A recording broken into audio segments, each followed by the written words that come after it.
his son, and in that singular chilling act, he sealed not only the fate of a helpless infant, but also etched an indelible mark on his own soul, a mark that would shadow his days and haunt his nights. Can a moment of callous disregard truly unravel a lifetime, drawing an invisible thread between an unremembered past and an inescapable future? The air hung heavy with a silence that seemed to swallow sound, the kind of quiet that precedes a momentous, irreversible decision. It was a late autumn evening, the kind where twilight bleeds into darkness with an almost imperceptible grace. Yet this fading light offered no solace, only a stark, unforgiving clarity to the man standing by the weathered wooden fence.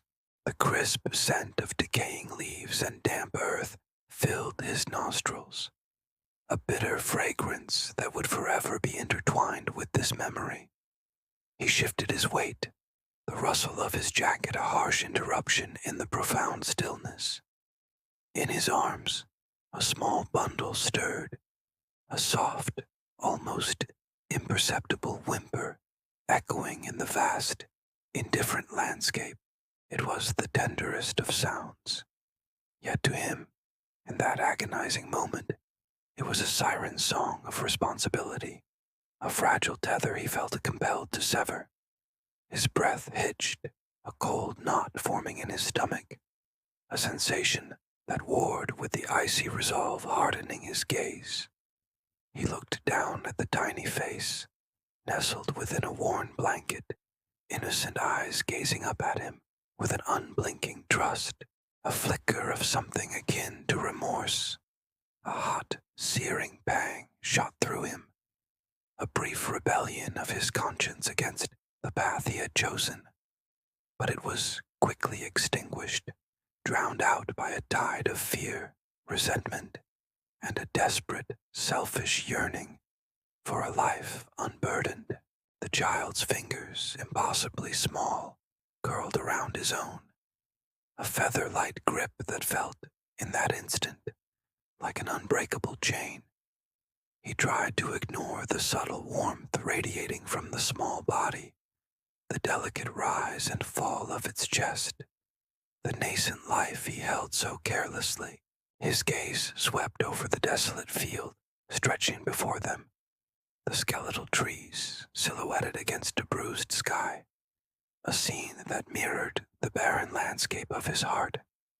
There was no one around, no curious eyes, no condemning whispers, just the vast, indifferent expanse of nature, a silent witness to his profound act of betrayal. He had chosen this isolated spot for its anonymity, for the promise of a clean, unblemished escape from the life he so desperately wanted to shed. Every fiber of his being screamed for freedom, for the illusion of a fresh start, even if it meant sacrificing the purest, most innocent form of love. The weight of the child in his arms felt suddenly unbearable, a tangible representation of a future he refused to embrace. With a final, ragged exhale, a sound barely audible above the whisper of the wind, he gently, almost regretfully, knelt. The brittle, frost-kissed grass crunched beneath his knees as he lowered the small bundle to the ground, placing it carefully beside the gnarled roots of an ancient oak, a silent sentinel against the encroaching night. His movements were slow, deliberate, as if each centimeter closer to the earth was a heavy burden on his conscience, yet driven by an unwavering, cruel resolve. He fumbled slightly with the edges of the blanket, ensuring the child was as protected as possible from the biting chill, a sterile gesture of care that felt utterly hollow in its execution. Then, his hands, still tingling from the warmth of the small body, pulled away, severing the last physical connection. For a fleeting second he froze, his heart pounding a frantic rhythm against his ribs, urging him to scoop the child back back into his arms to undo the unspeakable act. But the thought, a fragile butterfly of compassion, was crushed beneath the relentless boots of his own self-preservation. No, this is for the best. It has to be.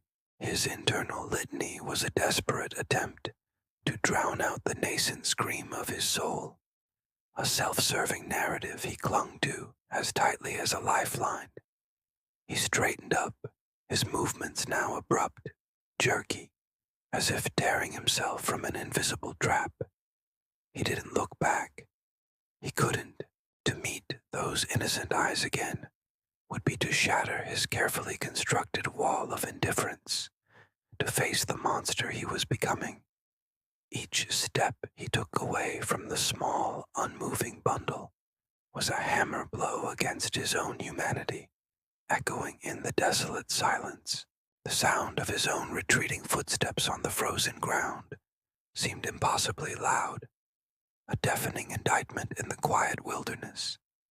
He walked faster, then faster still, until he was almost running, a desperate flight not just from the child, but from himself. The chill wind carried a faint, almost inaudible cry, a sound so profoundly heartbreaking that it pierced the rapidly building armor around his heart. He flinched, a sharp intake of breath, and then, with a fierce, almost violent shake of his head, he pushed the sound away, forcing it into the darkest recesses of his mind. It was gone, that fragile life, that impossible burden, or so he desperately hoped, as he reached his worn, rusted vehicle, shrouded in the deepening shadows. He fumbled with the keys, his hands shaking inexplicably. The engine roared to life, a harsh, mechanical sound that offered a perverse comfort, a shield against the haunting quiet he had just left behind. He slammed the door shut, severing the last tangible link to the scene, and accelerated away, the crunch of gravel beneath the tires, a final defiant punctuation mark to his act. The initial sensation was one of dizzying relief, a euphoric rush of freedom washing over him. The weight was gone, the shackles shed. He could breathe again, truly breathe, for the first time in what felt like an eternity. The road stretched out before him, an open canvas for the new life he envisioned, unmarred by responsibility, unburdened by commitment, a future solely his own. Yet beneath this heady surge of liberation, a cold, insidious dread began to unfurl itself, coiling tighter with each mile he put between himself and that small, abandoned bundle. It was a fleeting shadow at first, a whisper of unease that he ruthlessly suppressed. But it was there, an unwelcome guest in the newly liberated chambers of his mind. He gripped the steering wheel, knuckles white, his gaze fixed rigidly on the ribbon of asphalt ahead, refusing to let his mind drift to the image of the child. Meanwhile, back at the base of the gnarled oak, the silence descended once more, thick and oppressive. The small bundle, now exquisitely alone, stirred intermittently. The child had not yet fully opened its eyes to the world, but its tiny sensors registered the sudden absence of warmth, the soft, rhythmic thrum of a heartbeat that had been its constant companion. The thin blanket, now permeated with the scent of damp earth and decaying leaves, rather than the familiar smell of a parent, offered little comfort against the biting cold. A whimper, then a soft cry, testing the vastness of the silence, seeking a response that would not come. The sounds of the night previously muted by the presence of another, now sharpened to an unfamiliar, even frightening degree. The rustle of unseen creatures in the undergrowth, the mournful hoot of an owl, the incessant drone of the wind through barren branches. The air grew colder, each gust of wind a sharp, icy sting against soft skin. Hunger, a primal, insistent tug, began to replace the fear, a slow, gnawing ache in the tiny stomach. There was no understanding of why, no cognitive grasp of abandonment, only the stark, visceral reality of absence, the overwhelming, bewildering emptiness where love and protection had been. The world, in a matter of minutes, had transformed from a secure haven into an indifferent, hostile expanse, a profound and terrifying lesson delivered in the chilling language of isolation. The cries, growing weaker now, were swallowed by the immensity of the night, a heart-wrenching symphony of utter helplessness. Back at the gnarled oak, a whisper of fate intervened. A lone hiker, drawn by the unusual whimpering sound carried on the wind, stumbled upon the small, shivering bundle. Hours later, just as the first blush of dawn painted the eastern sky, the discovery was a shock, a profound violation of the tranquil wilderness, and within moments, the child was cradled carefully, whisked away from the indifferent cold. This rescue, while miraculous, was merely the first chapter in a long, arduous journey for the boy, named Ethan. By the kind hands at the local orphanage, his earliest years were a kaleidoscope of clinical white walls, the soft murmurs of overworked caregivers, and the bewildering coming and going of other children. He learned quickly that affection was a finite resource, distributed thinly among many, and that true permanence was a luxury not afforded to him. The absence of a consistent, loving embrace, the lack of a singular face to call mommy or daddy, etched itself into the very fabric of his being. Though too young to articulate the concept of abandonment, the profound sense of loss became an invisible weight, a foundational tremor beneath the blossoming personality. It manifested in a quiet watchfulness, an almost preternatural ability to discern fluctuating moods, and a subtle anxiety that would resurface in moments of perceived vulnerability. He subconsciously understood that he was an outsider, a borrowed life, and this understanding, however unspoken, became the bedrock of his identity. He yearned for connection, for belonging, but every tentative reach was met with the ghostly echo of that initial, devastating solitude. Meanwhile, miles away, the man who was once a father, now just Marcus, embraced his newfound freedom with a fierce, almost desperate enthusiasm. He threw himself into his work, a fledgling career in speculative investments, with a single-minded intensity that bordered on obsession. His days were filled with the thrill of the chase, the intoxicating rush of calculated risks, and the superficial glamour of accumulating wealth. He adopted a new persona, a suave, detached individual who valued independence above all else, meticulously crafting a life devoid of the messy entanglements he had so recently fled. Initially, the relief was intoxicating, a constant low hum of victory. He could sleep late, travel impulsively, and pursue fleeting romantic interests without consequence.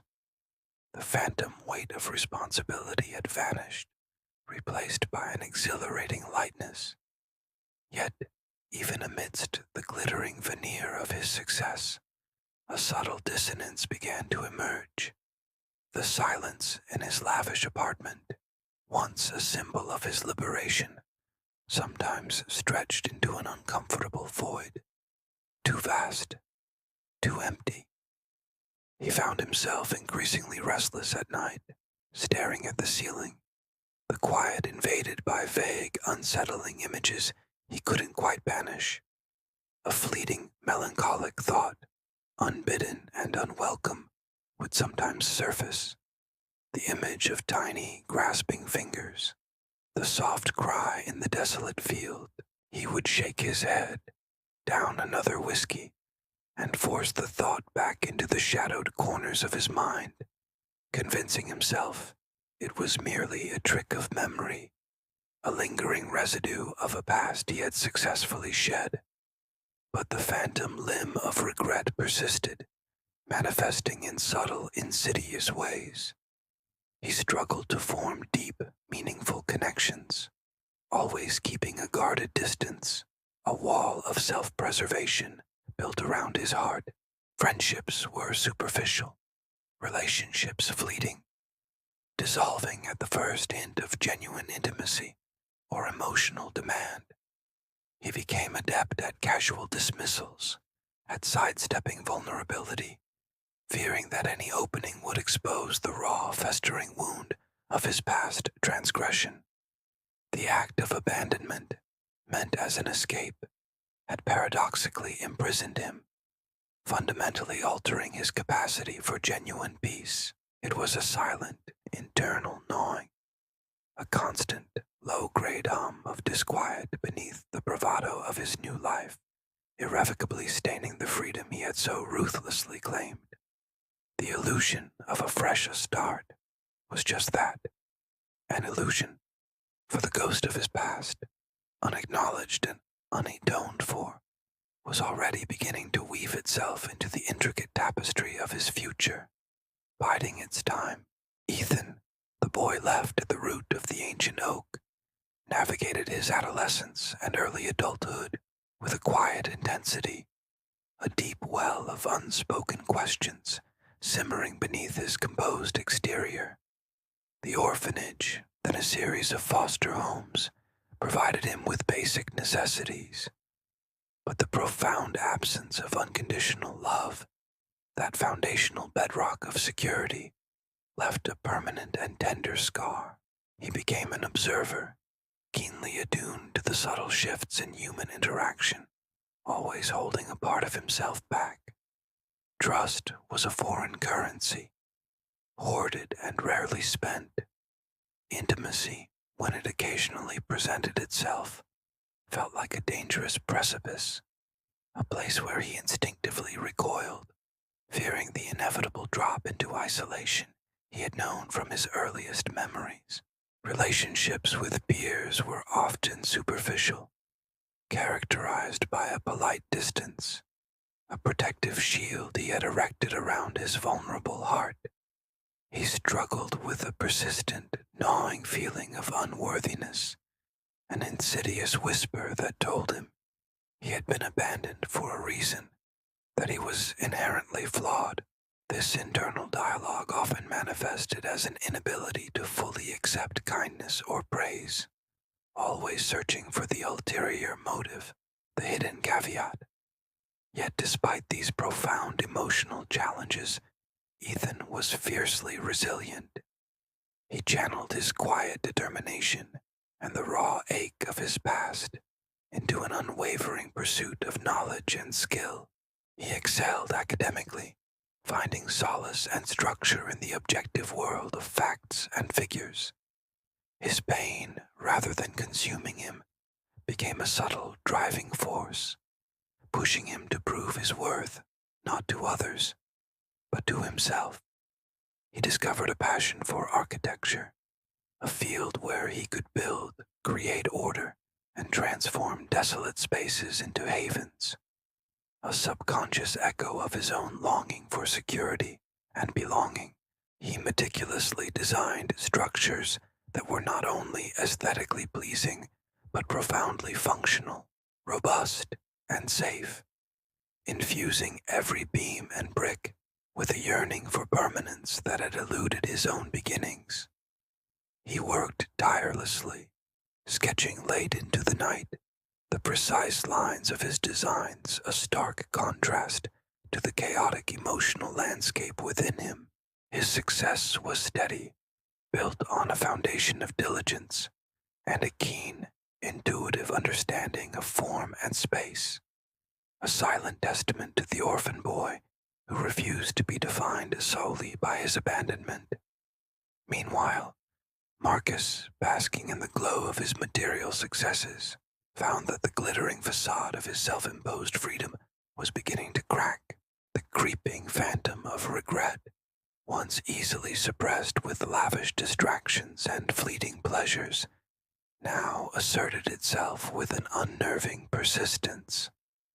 The insidious nature of his hidden guilt began to warp his peace, slowly eroding the very foundations of his carefully constructed world.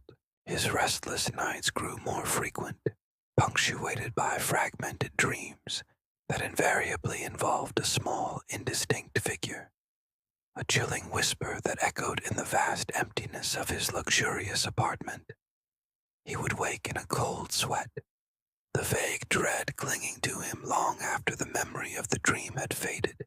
The whiskey, once an occasional indulgence, became a nightly ritual, a desperate attempt to drown out the burgeoning disquiet within. Its temporary numbing effect would eventually give way to a deeper, more profound sense of isolation, pushing him further into himself. He cultivated an ever-increasing emotional distance from others, finding solace in the cold comfort of solitude rather than the messy complexities of human connection. Trust, for Marcus, became a casualty of his own actions. He projected his own betrayal onto others, suspecting deceit in every gesture, disloyalty in every word. His string of unfulfilling relationships became a repetitive cycle of attraction, superficial engagement, and inevitable disillusionment, each one ending with a bitter taste of emptiness. He sought partners who were as detached as he was, ensuring that no one could ever truly penetrate the fortress around his heart, a fortress ironically built to protect against the very pain he inflicted upon himself.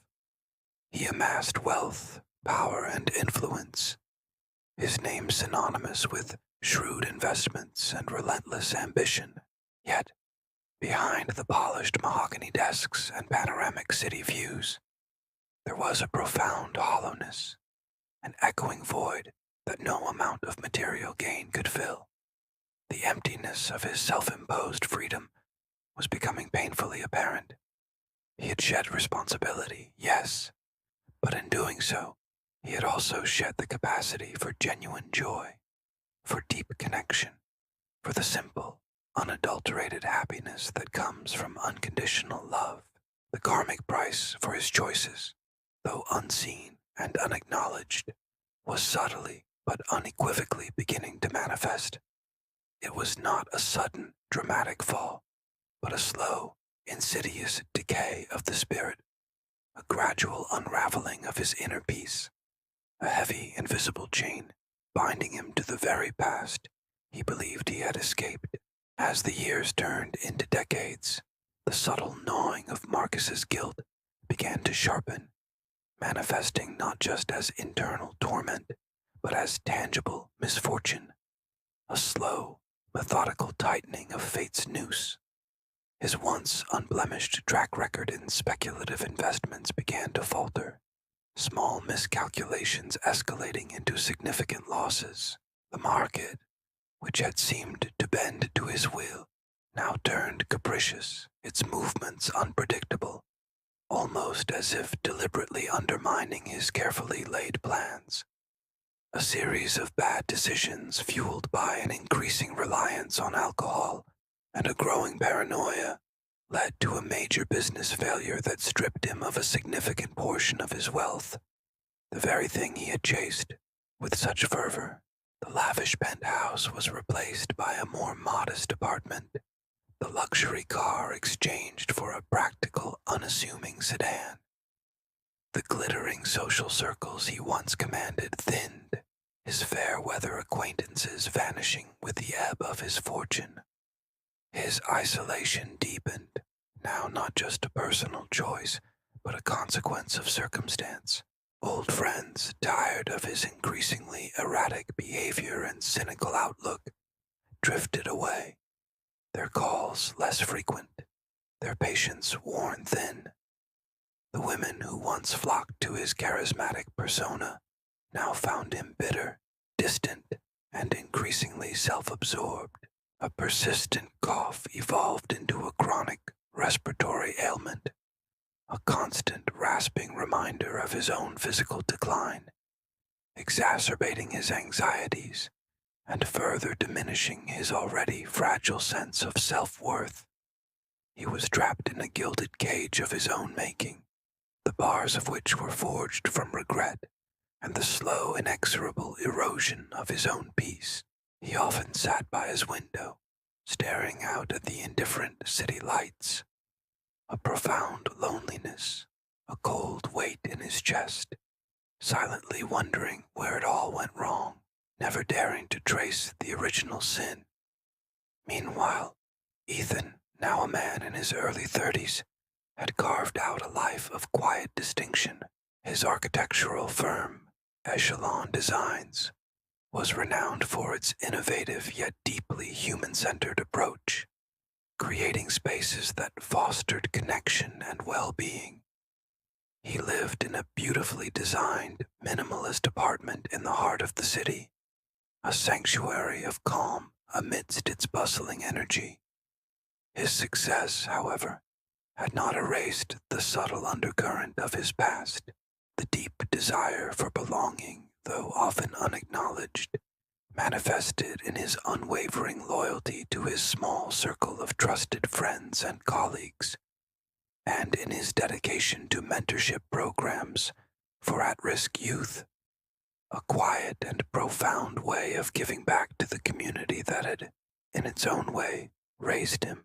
He possessed a quiet strength, a calm resilience, born from having faced profound emptiness and emerging whole. He remained a keen observer, his gaze often holding a thoughtful, almost wistful quality, as if constantly searching for something just beyond his reach.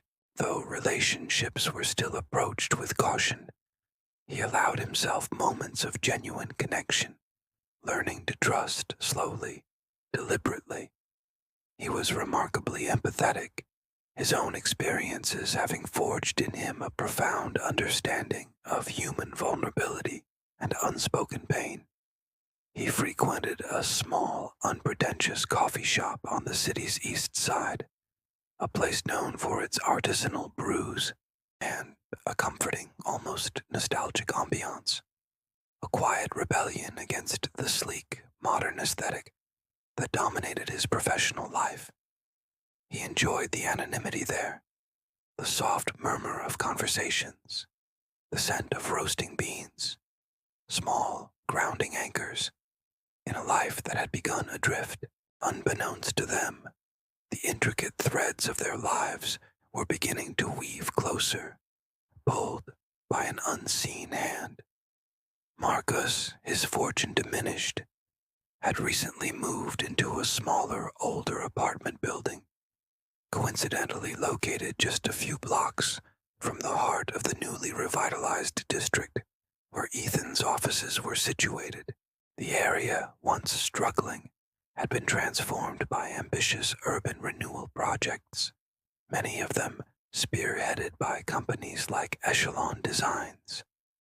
Marcus, in his twilight years, sometimes found himself wandering aimlessly through the very public spaces and parks that Ethan's firm had designed, admiring the blend of functionality and quiet elegance, a poignant irony completely lost on him. He didn't realize he was walking through the tangible legacy of the son he had abandoned, a testament to the resilience and creative spirit of the life he had sought to erase. Ethan, on his part, occasionally frequented an upscale restaurant not far from Marcus's new, more modest neighborhood, often to meet clients or celebrate project milestones. It was a place Marcus in his former glory would have frequented, and now in a strange twist of fate, he found himself working there part-time as a host, a humiliating necessity to supplement his dwindling income and cover his escalating medical bills. Their paths, once so violently severed, were now converging, two distinct orbits slowly aligning, unknowingly heading towards a collision that would reveal the profound and inescapable power of karma. The stage was set, the cosmic clock ticking towards the moment when the past would inevitably resurface, demanding its due. The crisp autumn air, a familiar scent to both men, carried the distant murmur of city life as Ethan stepped out of a celebratory dinner for Echelon Designs' latest successful project. His mind was still abuzz with the details of the evening, the satisfied hum of a job well done. He decided against a cab, preferring the cool night walk home. A chance to clear his head, his path took him past a familiar upscale Italian restaurant, its warm, inviting glow a stark contrast to the deepening chill outside. Just as he approached the entrance, a commotion erupted. A man, disheveled and clearly in distress, stumbled out, his face pale and contorted in pain. He clutched his chest, his breath coming in ragged, shallow gasps. His eyes, wide with fear, darted wildly, seeking an anchor in the swirling chaos of his sudden collapse. It was Marcus, his once impeccable suit now rumpled, his hair unkempt, a shadow of the man who had once exuded an air of effortless command. He gasped for air, his hand reaching out blindly, collapsing onto the cold pavement with a choked cry. A small crowd began to gather, murmuring in concern, but hesitant to intervene, caught between alarm and uncertainty. Ethan, ever the first to react decisively in a crisis, immediately moved forward. His architectural training had instilled in him a calm, methodical approach to unexpected challenges. He knelt beside the fallen man, his hands instinctively checking for a pulse, assessing the situation with a quiet efficiency. "Sir, are you all right? Can you hear me?" His voice was low, steady, a soothing presence amidst the growing panic. Marcus, his vision blurring, could only manage a weak groan, his grip on his chest tightening. His eyes, though unfocused, briefly met Ethan's, an elderly man drowning in a sea of pain, looking for any port in the storm. There was no recognition, only the desperate plea for help. Ethan, noticing the man's labored breathing and the ashen pallor of his skin, immediately suspected a heart attack. He quickly directed a bystander to call for an ambulance, his instructions clear and concise, cutting through the rising tension.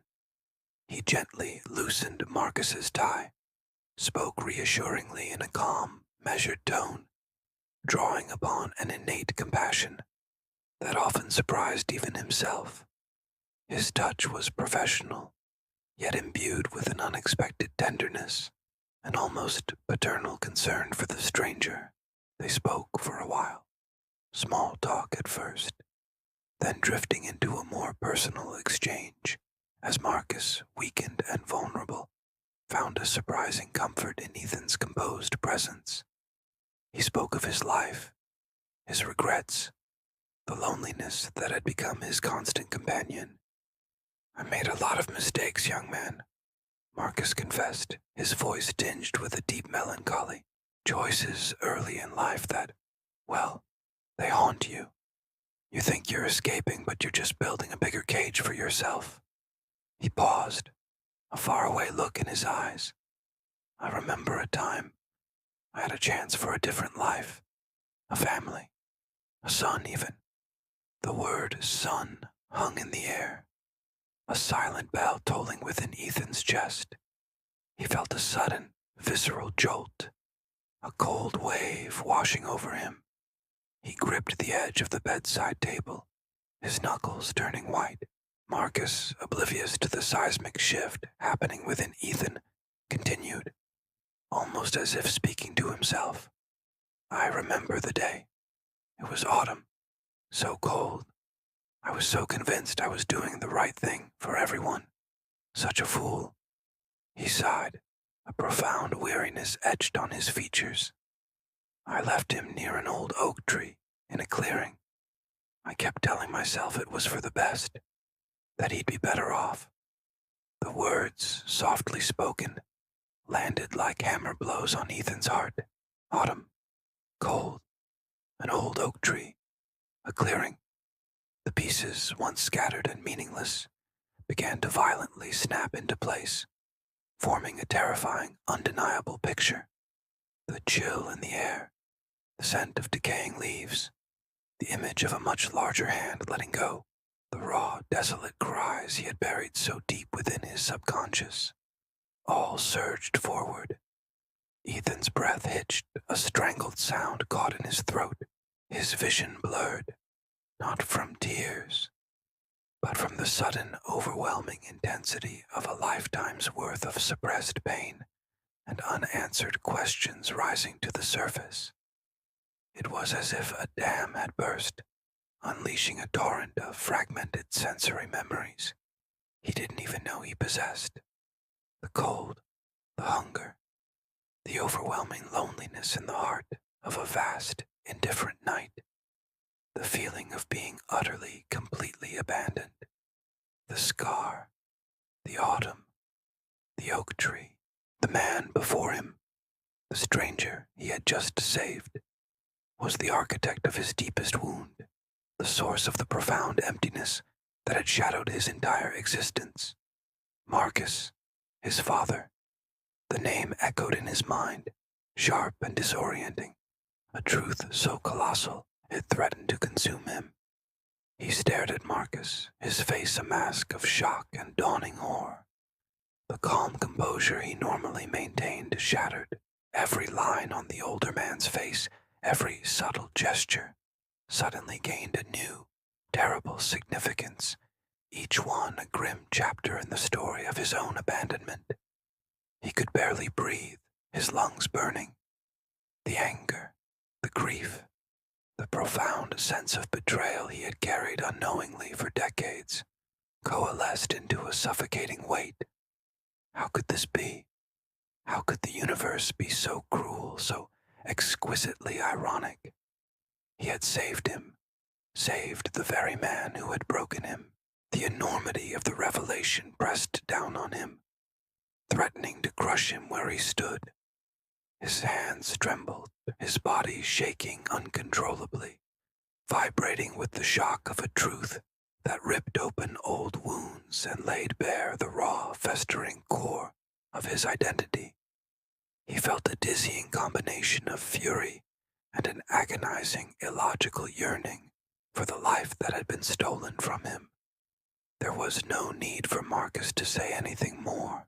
The silence between them, though still one-sided in its understanding, was deafening, laden with the weight of an unacknowledged past, a secret brutally awakened. Ethan stood there, trapped in a horrifying tableau, his entire world irrevocably altered by a whisper and a scar. Ethan's gaze, no longer filled with compassionate concern, now burned with a terrifying intensity, raking over Marcus's frail form. The carefully constructed mask of polite composure had shattered, revealing a maelstrom of emotion swirling beneath. His voice, when it finally came, was a low, guttural murmur, edged with ice, cutting through the sterile quiet of the hospital room like a scalpel. He didn't raise it, the intensity conveyed not by volume, but by the sheer, devastating weight of each word. Autumn, Ethan whispered, his eyes locked on Marcus, a predator finally cornering its prey. An old oak tree in a clearing, cold. He articulated the words slowly, deliberately, each one a sharp, precise blow. Marcus, still weak and disoriented from his ordeal, blinked, a confused frown creasing his brow. Yes, exactly, he managed, a faint tremor in his voice, still unaware of the precipice he stood upon. How did you know? He tried to sit up further, a flicker of genuine curiosity in his eyes, even a hint of the charismatic charm he once wielded, entirely unprepared for the crushing blow about to descend upon him. Ethan took a step closer, his hands balled into fists at his sides, trembling with a contained fury that made the air crackle. His eyes were no longer focused on Marcus, but seemed to be piercing through him, looking into the very depths of his soul. And a scar, Ethan continued, his voice hardening, each word a venomous arrow, just above the left eyebrow, from a child's toy. A sharp edge. He gestured vaguely towards the scar, a small yet profoundly significant detail that Marcus had long forgotten. A chilling silence descended, heavier and more profound than any silence Marcus had ever known. The color drained from Marcus's face, leaving it ashen and translucent. His eyes widened, first in confusion, then in a dawning, sickening horror. Like a man suddenly realizing he was plunging into an abyss, he stared at Ethan, his breath catching in his throat, a faint, almost inaudible gasp escaping his lips. A shiver of recognition, cold and terrifying, crawled up his spine. The words Ethan spoke, the impossibly precise details, couldn't be a coincidence. It wasn't possible. Yet, the conviction in the young man's eyes, the raw, unadulterated pain radiating from him, left no room for doubt. Marcus's lips parted, but no sound emerged. His gaze became fixed on Ethan's face, not merely seeing him, but truly seeing him for the first time. He saw the strong jawline, so similar to his own younger self, the thoughtful brow, the quiet dignity, and beneath it all, the profound, resonant suffering that now mirrored his own deepest, unspoken regret. A tidal wave of fragmented memories, long suppressed and brutally banished, surged forward with dizzying speed. The frantic cries of a tiny infant, the brutal autumn wind, the soft rustle of leaves, the desperate, selfish flight into the night. It was all there, vivid and terrifying, brought roaring back to life by the furious gaze of the man before him. He saw the face of the child he had abandoned, superimposed onto the mature, formidable man who had just saved his life. The irony was a cruel, perfectly executed twist of the knife. Disbelief warred with a gut-wrenching certainty, and certainty won, brutally. No, Marcus breathed, the single word a mere whisper, a desperate plea for reality to warp, for this impossible nightmare to recede. His frail hands flew to his face, covering his eyes, as if to ward off the unbearable truth, to unsee the face of his own undoing. Ethan watched him, a single tear cutting a path through the dust of his own anguish. Yes, he affirmed, his voice choked with a lifetime of unspent tears and silent fury. It's me, the boy you left by the oak tree, the son you abandoned. The words were not a question, but a condemnation, delivered with a cold, absolute finality. Marcus's hands dropped, revealing a face contorted in an agony of self-reproach. His eyes glazed with unshed tears, unblinking in their horror. The dawning horror gave way to a crushing wave of guilt, so immense it threatened to steal his very breath. His chest tightened, not with the physical pain of his heart condition, but with a searing emotional agony that promised to be far more lethal. The years of suppressed guilt, the vague unease, the restless nights, the unacknowledged emptiness, it all coalesced into this single, devastating moment of absolute, undeniable recognition. He crumpled slightly in the bed, his head lolling to the side, his body shuddering uncontrollably. A low, keening sound escaped him, a primal cry of remorse and defeat. He made no attempt to defend himself, no effort to mitigate his past actions. There was only the raw, visceral understanding of the colossal, unforgivable mistake he had made. The truth, long buried, had awakened, not as a gentle whisper, but as a roaring inferno, consuming him completely. He had chosen self-preservation, a fleeting illusion of freedom, over the sacred, undeniable bond of fatherhood, and now, in their ironic reunion, the bill had finally come due, presented by the very person he had wronged. The room, silent once more, resonated with the profound, devastating echo of a life irrevocably broken and another irrevocably healed in its awakening to the bitter truth. The silence that followed Ethan's shattering revelation was thick, suffocating, pregnant with a lifetime of unspoken pain and shattered dreams. Marcus, huddled in the hospital bed, his face a landscape of profound despair, continued to tremble, a broken man stripped bare of all pretense. He could not meet Ethan's gaze, his eyes fixed on the distant wall, seeing only the ghostly image of his past cruelty replaying in an endless loop. After a long, agonizing moment, Ethan finally moved, pulling a chair closer to the bed, the scrape of its legs across the linoleum floor, a harsh punctuation mark in the quiet room. He sat, his posture rigid, his hands clasped tightly in his lap, striving for a composure that felt impossibly far away.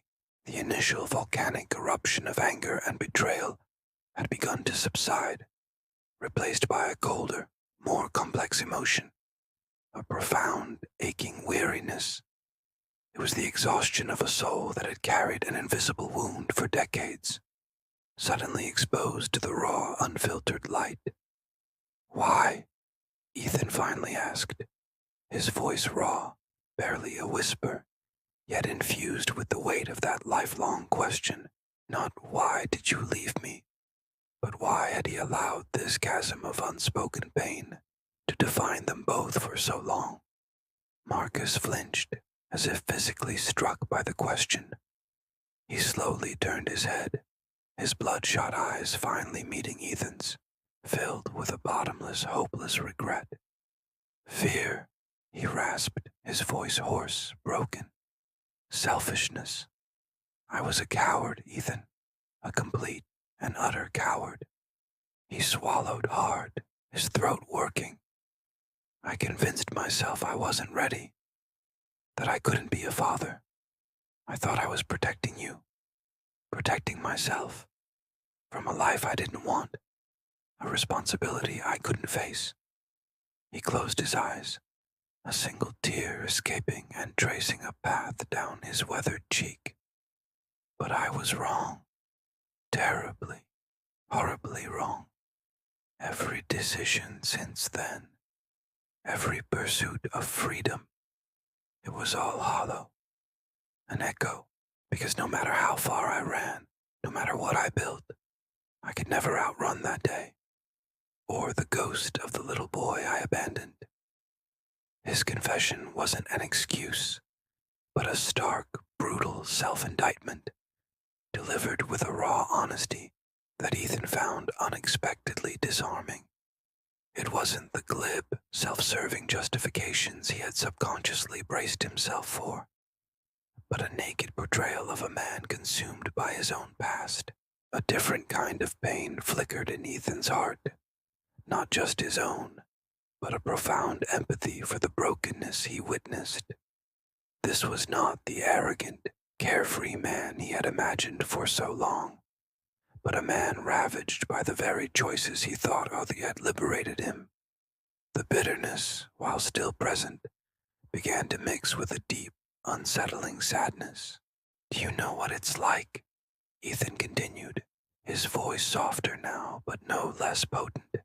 "To feel like an anomaly, to search every face in a crowd, wondering if they might be yours, to build a life from scratch, always feeling like there's a fundamental piece missing.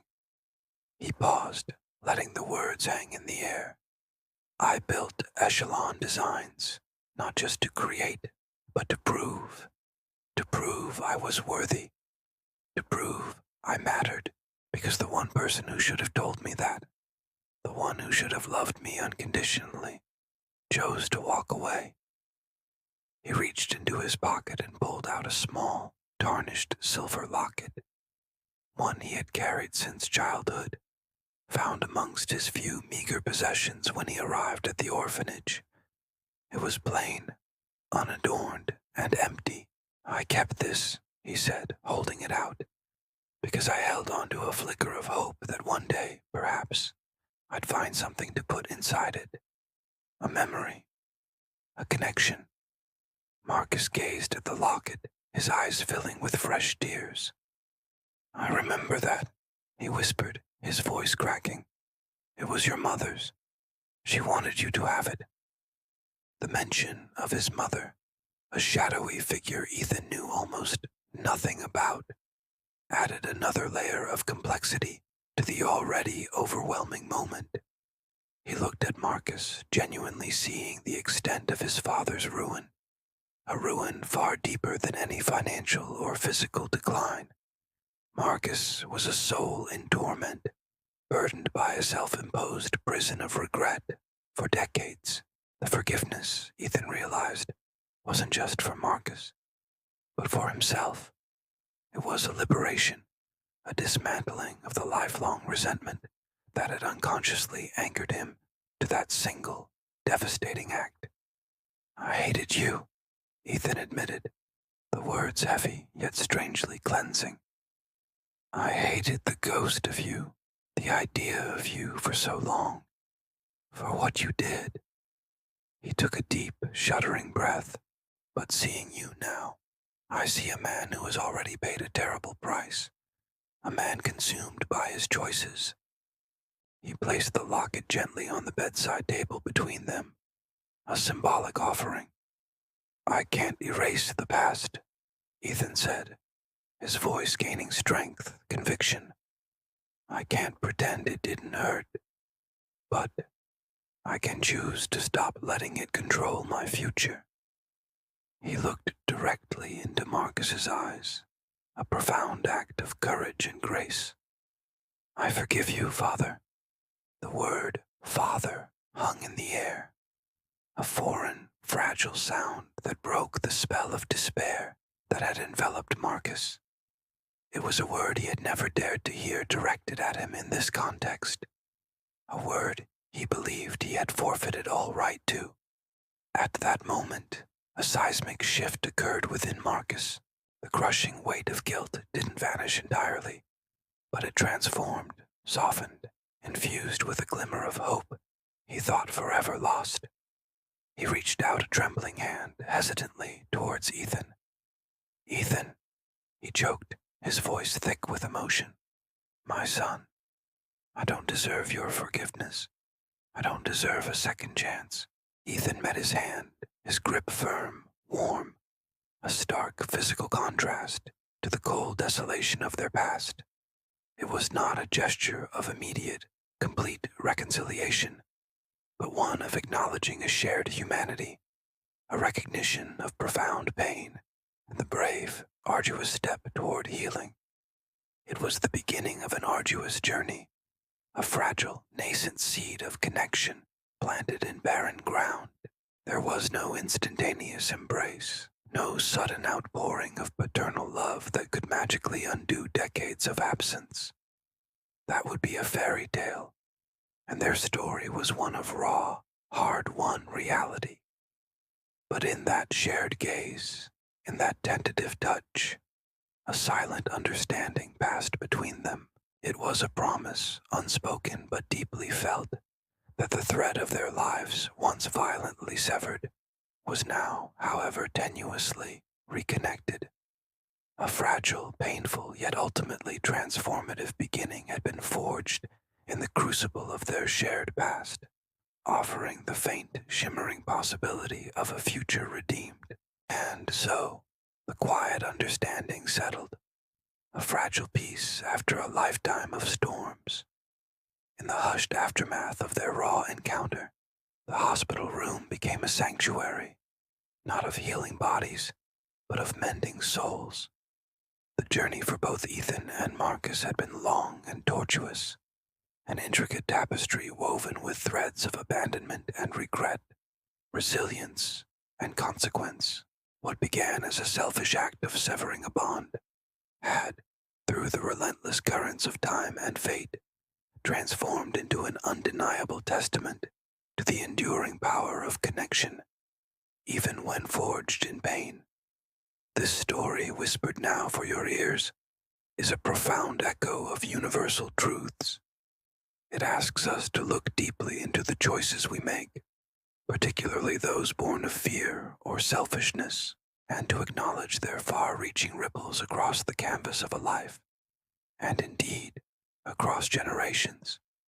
For Marcus, the karma was not a sudden, divine lightning bolt, but a slow, insidious erosion of his peace, a gnawing hollowness that mocked his material gains and isolated him in the very freedom he craved.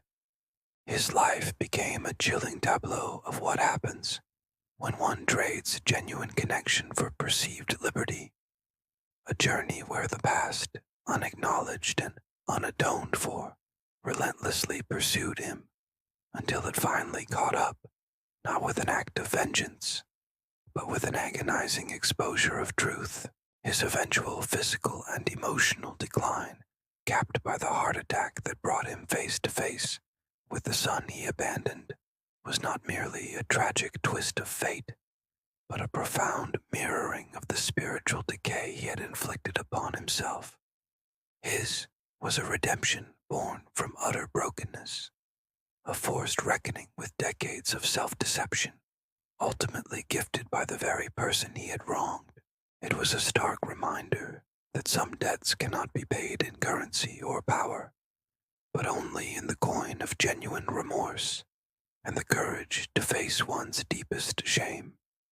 And for Ethan, the abandoned child, his was a narrative of profound resilience, a vivid illustration of the human spirit's capacity to not merely survive, but to thrive in the face of profound adversity.